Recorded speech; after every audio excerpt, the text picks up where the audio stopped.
네, 한국전기공사협회 전기공사 인재개발원 홈페이지에 들어왔습니다. 마이 페이지에서 전기기능사로 초급 수강 신청을 하고 결제를 14만원을 하였습니다. 초급 교육을 받으면은 경력 수첩이 발급된다고 합니다. 네, 여기는 국민은행 계좌로 14만원을 입금을 시켰습니다. 입금을 시켰으니까 이제부터 전기공사협회에 가서 강의를 수강하면 되겠습니다. 20시간이랍니다.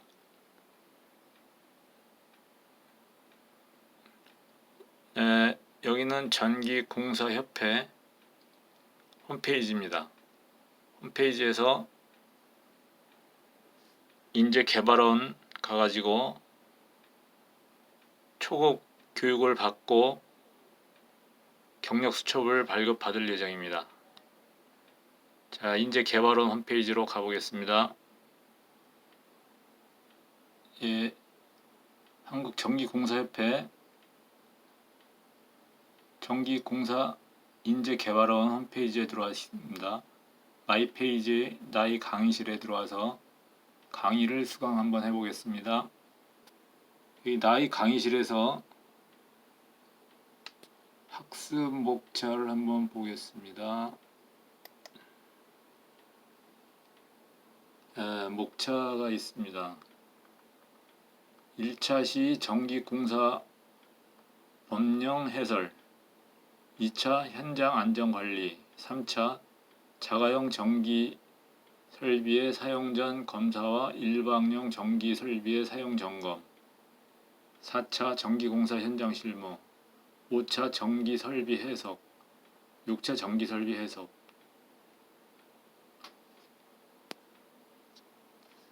그러면 1차 시 전기공사업 법령 해설을 한번 보겠습니다.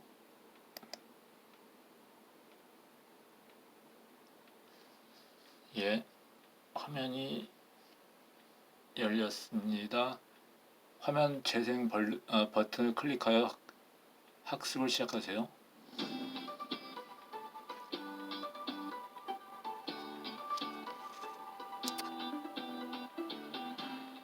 전기공사업 법령 해설.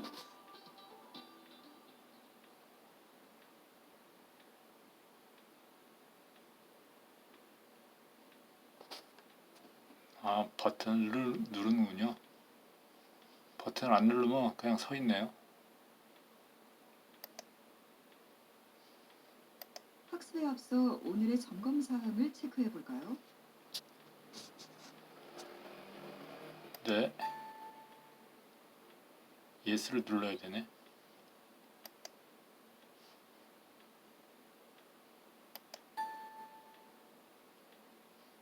또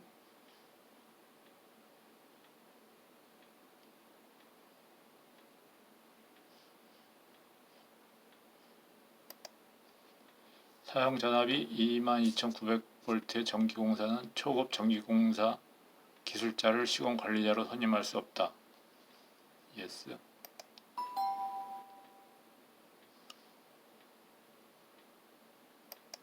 이번 시간에는 전기공사업 법령의 해설에 대해 학습하겠습니다.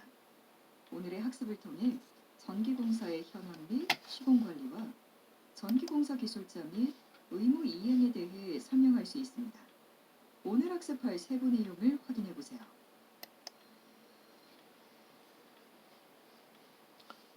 네. 학습 내용. 전기공사 현황 및 시공관리, 전기공사업 등록 기준 및 관련 사무 처리 절차, 전기공사 분리 발주 및 하도급 절차, 전기공사 기술자 및 의무 이행, 전기공사 기술자 인정, 역할 및 교육 훈련, 공사법 위반 시 처벌 규정.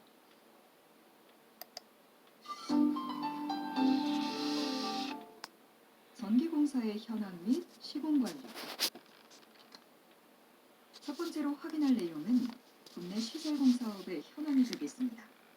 국내 시설공사업은 오늘 포함할 전기공사와 건설공사, 정보통신공사, 소방공사 크게 4가지로 구분이 되어 있습니다. 전기공사의 경우에는 산업통상자원부에서 운영하고 있는 전기공사업법의 적용을 받고 있으며 2017년 실적 규모가 약 27조 원 규모, 그리고 전국에 약 15,400여 개사의 전기공사 업체가 활동을 하고 있습니다. 다음은 전기공사업의 실적이 되겠습니다. 전기공사 기업 수는 2005년 이후 매년 약 2에서 3% 수준으로 지속 증가하고 있습니다. 2017년 기준으로 전기공사 기업 수는 15,492개사입니다. 전기공사 실적은 1993년 7조 원에서 2016년에는 24.1조 원을 기록하였습니다. 2017년에는 약 27조 원을 기록하였습니다.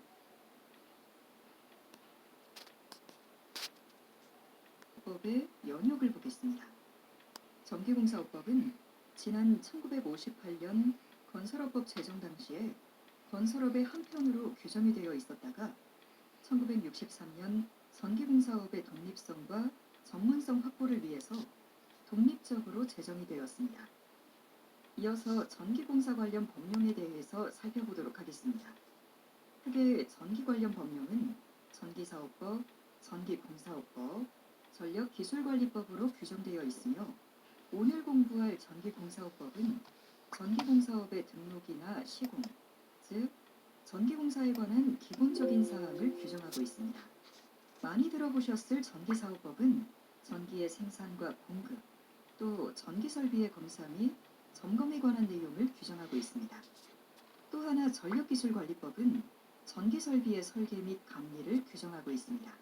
그래서 전기설비는 전기사업법과 전기공사업법, 전력기술관리법의 규정을 받으면서 운용이 되고 있습니다. 본격적으로 전기공사업법의 목적, 정의, 전기공사의 제한 내용들을 조문별로 살펴보도록 하겠습니다. 먼저 전기공사업의 목적이 되겠습니다. 1조에서는 전기공사업과 전기공사의 시공, 기술관리, 도급의 관련 사항을 규정하고 있으며 전기공사업의 목적으로 건전한 발전을 도모하고 전기공사의 안전하고 적정한 시공을 확보하도록 규정하고 있습니다. 다음은 전기공사의 종류에 대해서 살펴보도록 하겠습니다. 아시는 바와 같이 전기설비는 발전소에서 생산된 전기를 개통을 통해서 일반 가정에까지 안전하고 적정하게 공급해주는 전기설비를 설치하고 시공하는 업종이 되겠습니다. 크게는 발전설비공사, 송전설비공사, 변전설비공사, 또 배전설비공사, 산업시설물, 철도, 항만, 건축물 전기공사로 구성되어 있습니다. 이것에 관한 사항은 추후에 간략히 살펴보도록 하겠습니다. 제2조에서는 전기공사업에 필요한 각종 정의에 대해 규정하고 있습니다. 전기공사업이란 전기공사업을 등록하는 것을 규정하고 있으며 전기공사의 도급에 관한 사항도 규정하고 있습니다. 또한 전기공사의 기술자에 관한 사항도 규정하고 있습니다. 이것에 관한 사항은 후편에서 세부적으로 살펴보도록 하겠습니다. 제3조에서는 전기공사의 제한에 대한 내용을 규정하고 있습니다. 전기공사는 누구나 할 수 있는 것이 아닙니다. 전기공사는 전기공사업을 등록한 사람만이 도급받거나 시공하도록 규정되어 있습니다. 따라서 전기공사업을 등록하지 않은 사람들은 전기공사를 수행할 수 없습니다. 이에 대한 제재 조항으로 이를 위반할 경우 1년 이하의 징역 또는 1천만 원 이하의 벌금형에 처하도록 규정하고 있습니다. 다만 국가, 지방자치단체, 전기사업자는 자기 수요에 의한 공사는 직접 할 수 있도록 예외적으로 규정하고 있습니다.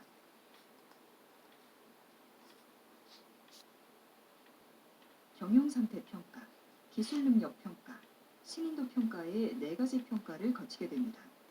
그래서 매년 7월 31일까지 산업통상자원부가 공시하도록 규정이 되어 있습니다. 그래서 발주기관의 업체 선정 기준 또는 경영 분석, 각종 통계 자료로 활용이 되고 있습니다. 그러므로 전기공사업을 하시는 분들은 반드시 시공능력 평가액을 공시받아서 전기공사업을 운영하셔야 될 것입니다. 이어서 전기공사 종합정보 시스템에 대해 간단히 살펴보도록 하겠습니다. 현재 한국전기공사협회에서 전기공사 종합정보 시스템을 운용하고 있으며 URL 주소는 eci.kr입니다.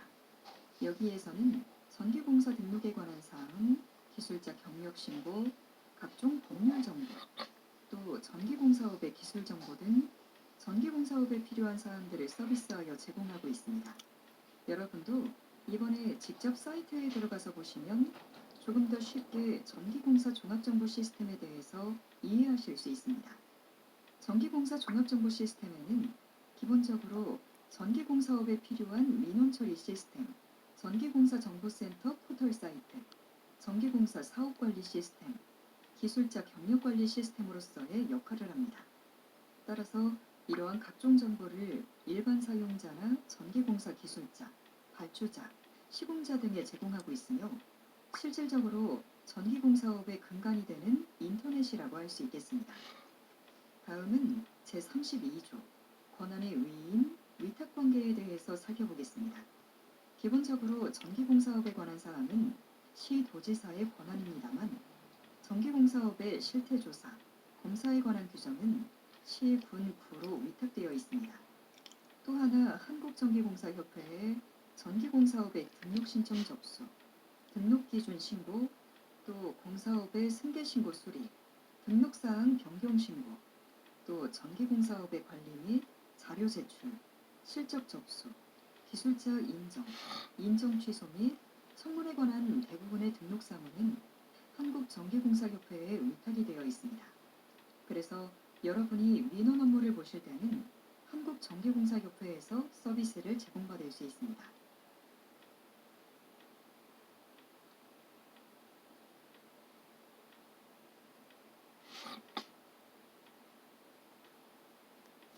전기공사업의 내용에 대해서 조금 더 구체적으로 살펴보도록 하겠습니다. 전기공사업법 제11조에서는 전기공사의 분리발주에 대해서 규정하고 있습니다. 전기공사 분리발주란 전기공사는 다른 시설공사, 예를 들어 건설공사나 정보통신공사 등과 분리하여 발주하는 것을 말하게 됩니다. 전기공사를 발주하는 발주자는 반드시 전기공사를 분리발주해야 하며 이를 위반할 경우에는 500만 원 이하의 벌금에 처하도록 규정하고 있습니다. 다만 모든 전기공사를 다 분리발주해야 하는 것은 아니고 전기공사업법 시행령 제8조에서 분리발주의 예외사항에 대해서 규정하고 있습니다. 간단히 살펴보면 공사의 성질상 분리하여 발주할 수 없는 경우, 또 긴급한 조치가 필요한 공사로서 기술관리상 분리하여 발주할 수 없는 경우, 마지막으로 국방 및 국가안보 등과 관련한 기밀 유지를 위한 경우는 분리발주 예외공사로 규정하고 있습니다. 전기공사 분리발주의 개념에 대해서 조금 더 정확히 살펴볼까요? 전기공사 분리발주 제도는 지난 1976년에 처음 전기공사업법에 도입된 것인데요.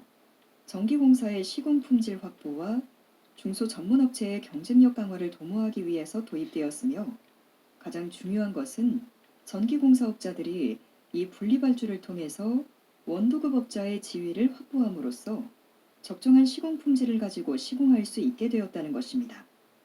여기에는 분리발주의 개념과 대별되는 통합발주가 있습니다. 그림으로 자세히 살펴보겠습니다. 분리발주란 보시는 바와 같이 발주자가 건설공사, 전기공사, 정보통신공사 등을 각각 따로 발주하는 개념이 되고 이를 통해서 계약서를 각각 따로 작성하게 됩니다. 이와 반대로 통합발주의 개념은 발주자가 건설공사, 전기공사, 정보통신공사를 하나로 묶어서 발주하는 개념이 되겠습니다. 이렇게 발주하다 보면 발주자는 건설업자와 직접 계약을 체결해서 전기공사하는 하도급 형태로 운영이 되는 시스템이 되겠습니다. 이 중 전기공사업법에서는 분리발주를 원칙으로 규정하고 있습니다. 그렇다면 왜 분리발주를 해야 하는 것일까요? 분리발주를 함으로써 전문전기공사업체가 직접 수주, 직접 시공할 수가 있고 이를 바탕으로 시공품질과 전기설비의 안전성을 확보할 수 있기 때문입니다. 실제로 통합발주 같은 경우 대형 건설업체에서는 시공 인력을 보유하지 않고 있고 전문업체들은 직접 시공을 하고 있습니다. 또 하나 통합발주가 되면 하도급 금액이 43%에서 63% 수준인 현실을 감안하면 적정 공사비 투입이 불가능하게 됩니다. 그리고 중요한 것은 현재 우리나라 총 화재의 34%가 전기가 원인인데 분리발주를 하게 되면 고품질의 시공을 할 수 있습니다. 전기공사 분리발주의 또 다른 유용성으로는 시공 신기술 개발의 유도, 산업 경쟁력 강화, 공정 경쟁 구도의 확립을 될 수 있습니다. 최근 10년간 약 68건의 신기술을 개발했고 대기업과 중소기업이 동시에 입찰에 참여할 수 있으며 분리발주를 통해서 공사비를 절감하는 효과를 달성할 수 있습니다. 실제로 연간 약 7,800억 원의 공사비를 절감하는 효과가 나타나고 있으며 또 하나 공정 경쟁을 유도하고 이로써 시장 경제에 부합하는 그런 제도적 기반이 되겠습니다. 다음은 해외 분리발주 사례에 대해서 살펴보겠습니다. 이 분리발주는 우리나라뿐만 아니라 해외의 건설 선진국에서도 다 시행하고 있는 제도가 되겠습니다. 먼저 미국에서는 뉴욕주, 펜실베니아, 오하이오 등 약 11개 주에서 분리발주를 시행하고 있습니다. 가까운 일본의 경우에도 분리발주 제도를 철저하게 시행하고 있습니다.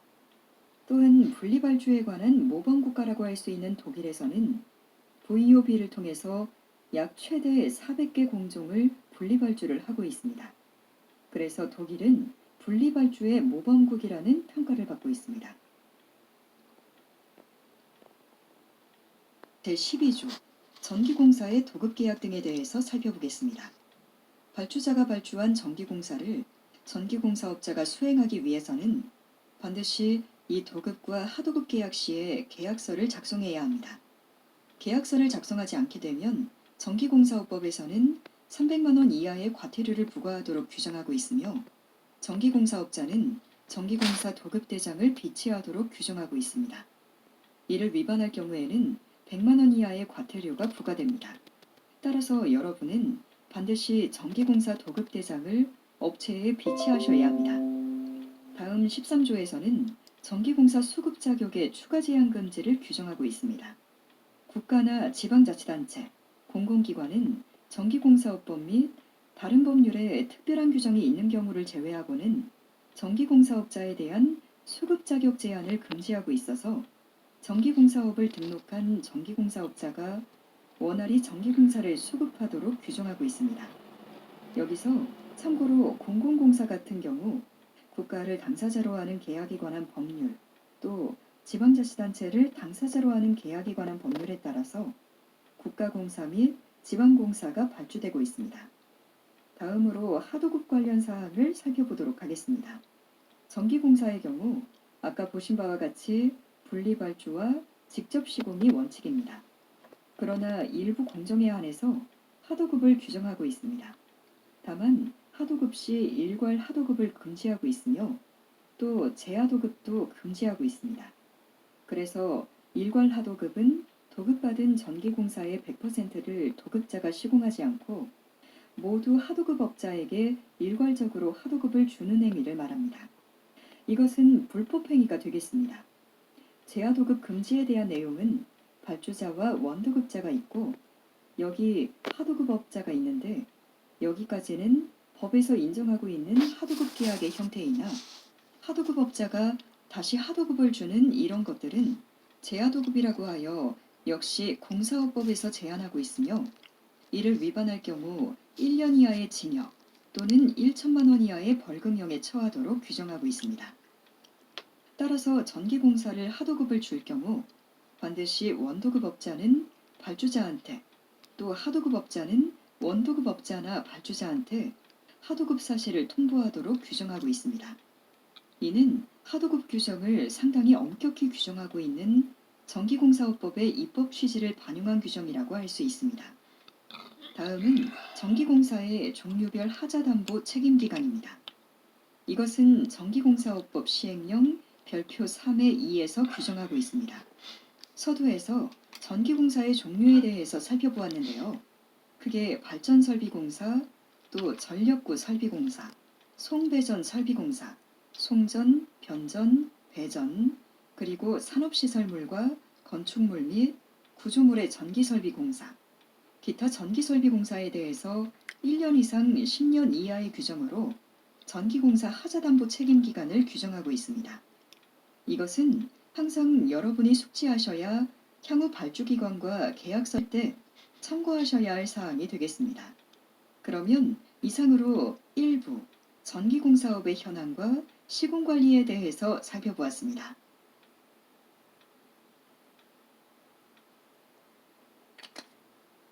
전기공사업법의 구성 및 조항 내용을 이어서 살펴보겠습니다. 전기공사업법 제16조는 전기공사의 시공관리를 규정하고 있습니다. 전기공사의 시공관리는 전기공사 기술자가 담당하도록 하고 있고, 이를 위반할 경우에는 500만 원 이하의 벌금형에 처하도록 규정이 되어 있습니다. 따라서 전기공사업자는 전기공사의 규모별로 시공관리 책임자를 지정하여 시공관리하여야 합니다. 전기공사 기술자의 시공관리 구분에 관한 사항은 시행령 별표 4에서 규정하고 있는데요. 보시는 바와 같이 전기공사 기술자는 초급, 중급, 고급, 특급의 4단계로 구분되어 있으며 각 단계별로 시공관리할 수 있는 규모를 규정하고 있습니다. 그래서 초급 전기공사 기술자는 사용전압이 1000V 이하인 경우, 중급은 사용전압이 10만 V 이하인 전기공사를 시공관리할 수 있으며, 고급과 특급 전기공사 기술자는 모든 전기공사를 시공할 수 있습니다. 다음은 시공관리 책임자의 지정에 관한 규정입니다. 전기공사업자는 전기공사 기술자 중에서 시공관리 책임자를 지정해야 합니다. 위반 시에는 500만 원 이하의 벌금이 부과됩니다. 또 지정된 기술자를 발주자에게 반드시 통보하도록 규정하고 있습니다.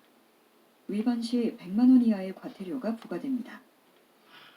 그러면 전기공사 기술자는 어떻게 인정이 되고 있을까요? 전기공사 기술자로 인정을 받으려고 하는 사람은 산업통상자원부 장관에게 신청해야 합니다. 산업통상자원부 장관은 신청된 기술자의 경력심사를 거쳐서 전기공사 기술자로 인정 시에는 경력수첩을 발급하도록 규정되어 있습니다. 다음은 전기공사업법 시행령 별표 4의 2에서 규정하고 있는 전기공사 기술자의 등급 및 인정 기준에 대해서 살펴보도록 하겠습니다. 전기공사 기술자는 크게 국가기술 자격에 의한 기술자와 학력 및 경력에 의한 기술자로 구분이 되어 있습니다. 단계는 초급, 중급, 고급, 특급 4가지의 단계로 이루어지고 있으며, 특징적인 사항은 국가기술 자격자는 초급에서부터 특급까지 모든 자격을 취득할 수 있습니다만, 학력과 경력에 의한 사람은 중급까지만 규정이 되어 있습니다. 심사 기준을 간단히 살펴보면 기사나 산업기사 자격 취득자는 바로 초급을 취득할 수 있으며, 기능사의 경우 기능사 자격을 취득한 이후에 기술자 양성교육을 이수해야만 기술자로 인정이 되겠습니다. 학력자와 경력자의 경우에는 전기공사 관련 학과를 졸업했는지 또 비관련 학과를 졸업했는지에 따라서 기준이 조금 다르게 규정되어 있습니다. 볼 수 있고, 전기 관련 학과가 아닌 일반 고등학교를 졸업하신 분들은 8년 동안 전기공사 업체에서 근무를 하셔야만 초급 전기공사 기술자로 인정이 되겠습니다. 그래서 상당히 단계별로는 4단계이지만 각각의 역할이 중요하기 때문에 전기공사업법에서는 상당히 비중 있게 이 전기공사 기술자를 다루고 있습니다. 다음은 18조에서 규정하고 있는 전기공사 기술자의 의무에 대해서 살펴보도록 하겠습니다. 전기공사 기술자는 전기공사업법, 전기사업법에 의한 기술 기준 및 설계도서에 적법하게 전기공사를 시공관리하여야 합니다. 이를 위반할 경우에는 500만 원 이하의 벌금이 부과되므로 전기공사 기술자는 철저하게 시공관리를 하여야 할 것입니다.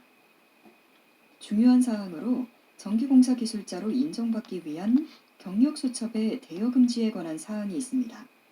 전기공사 기술자는 타인에게 자신의 성명을 사용하게 하거나 경력수첩을 대여할 수 없습니다. 이를 위반하게 되면 1년 이하의 징역 또는 1천만 원 이하의 벌금에 처하게 되므로 상당히 중하게 처벌하고 있습니다. 그 외에 행정처분으로 대여기간에 따라 위반 사항에 대하여 전기공사 기술자 경력수첩의 인정정지 처분이 6개월에서 3년간 처분됩니다. 그래서 전기공사 기술자로 인정받은 기술자 여러분은 주위의 전기공사 업체에 경력 수첩을 대여하거나 자신의 사무를 빌려주어서 전기공사를 진행하게 되면 상당히 중한 처벌을 받을 수 있다는 점을 반드시 염두하셔야 되겠습니다. 다음은 전기공사 기술자의 양성교육 훈련에 관한 사항을 살펴보겠습니다. 산업통상자원부 장관은 교육훈련기관을 통해서 전기공사 기술자에 대한 양성교육 훈련을 실시하고 있습니다. 전기공사 기술자로 인정받은 사람은 그것으로 끝나는 것이 아니고 아까 보신 바와 같이 승급할 때 초급에서 중급, 중급에서 고급, 고급에서 특급으로 승급할 경우 반드시 지정교육훈련기관을 통해서 양성교육훈련을 받으셔야 합니다. 이 강의도 기술자 양성교육훈련의 일환으로 진행되는 것이라고 설명할 수 있겠습니다. 또한 지정교육훈련기관은 중요사항 변경 시 산업통상자원부 장관에게 신고하여야 합니다. 현재 산업통상자원부 장관이 지정한 교육훈련기관은 한국전기공사협회가 되겠습니다. 여러분은 전기공사협회를 내방하셔서 기술자 승급교육을 받을 수 있습니다. 21조에서는 지정교육훈련기관의 지정 취소에 관한 사항을 규정하고 있는데요. 일정한 지정 요건에 미달하거나 3개월 이상 휴업으로 교육을 미수행한 경우 지정 취소를 하도록 규정하고 있습니다. 다음은 제22조 전기공사의 시공에 관한 사항입니다. 이 사항은 전기공사 기술자의 의무와 상당히 유사한 규정입니다. 조금 전에는 전기공사 기술자한테 의무를 부과한 것이고 22조는 전기공사업자에게 의무를 부과한 사항입니다. 전기공사업자 역시 전기공사 기술자와 마찬가지로 전기공사업법, 전기사업법에 의한 기술기준, 설계도서에 따라서 적합하게 시공하여야 합니다. 이를 위반할 경우 똑같이 500만 원 이하의 벌금에 처하도록 규정하고 있습니다. 제23조에서는 전기공사업자의 표시를 제한하도록 규정하고 있습니다. 전기공사업자가 아닌 일반인이나 인테리어 업자들은 사업장 또는 광고물 등에 공사업자라는 표시를 하거나 공사업자로 오인될 우려가 있는 표시를 할 수 없습니다. 이를 위반할 경우 100만 원 이하의 과태료를 부과하고 있습니다.